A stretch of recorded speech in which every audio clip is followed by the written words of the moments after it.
ఎన్నాళ్ళ నుంచి ఈ బిజినెస్ చేస్తున్నారు? 5 సంవత్సరాలే మేడం. ఫస్ట్ నేను పిఓపి అమ్మినా, కానీ ఆ పిఓపి మంచిది అని తెలిసింది. అప్పటి నుంచి నేను మట్టి బొమ్మలు తయారు చేసే విధానం తెలుసుకొని ఫస్ట్ ఒక్క లారీ చేసిన. ఇప్పుడు 20 లారీలు చాలా సంతోషం అండి. ఈ మట్టి అంతా ఎక్కడి నుంచి వస్తుందమ్మా? మొత్తం కలకత్తా. అది ఫీవర్ మట్టి చేస్తుంది. పైన చూసి అది తప్పు చేస్తున్నారు. ఇప్పుడు మా గణేష్ అన్ని పడగొట్టు చూసుకోండి.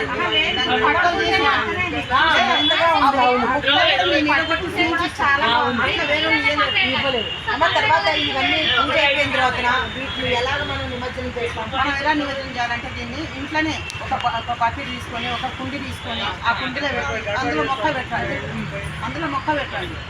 ఆ మొక్క పెట్టి చూడండి మీకు చెట్టు ఎలా వస్తుందంటే చెట్టు చాలా అందంగా వస్తుంది. దాంట్లో పూలు బాగా వస్తుంది. అంటే మనకి 2 రకాల ఉపయోగాలు ఉన్నాయి. ఒకటి భక్తి, ఒకటి మళ్ళీ వేరే దగ్గర పోకుండా మన ఇంట్లో ఇంట్లోనే ఉంటుంది. అది నాకు చాలా నచ్చింది. చాలా మిమ్మల్ని కలుసుకున్నందుకు.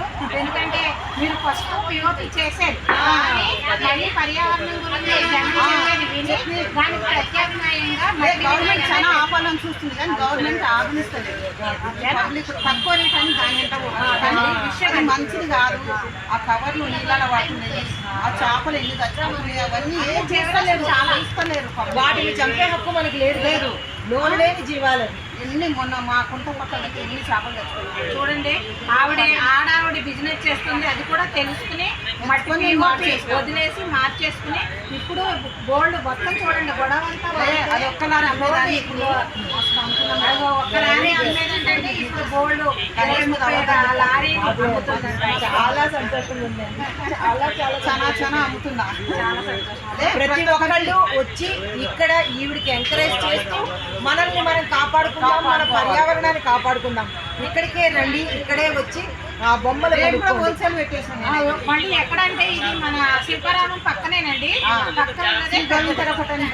శ్రీ గోవింద్ టెర్రకోట ఈ షాప్కి వచ్చి ఇక్కడే మట్టి వినాయకుళ్ళు ఇంత బుల్లి సైజు నుంచి పెద్ద సైజు వరకు 6-7 అడుగుల వరకు వినాయకుళ్ళు ఇక్కడ దొరుకుతారు.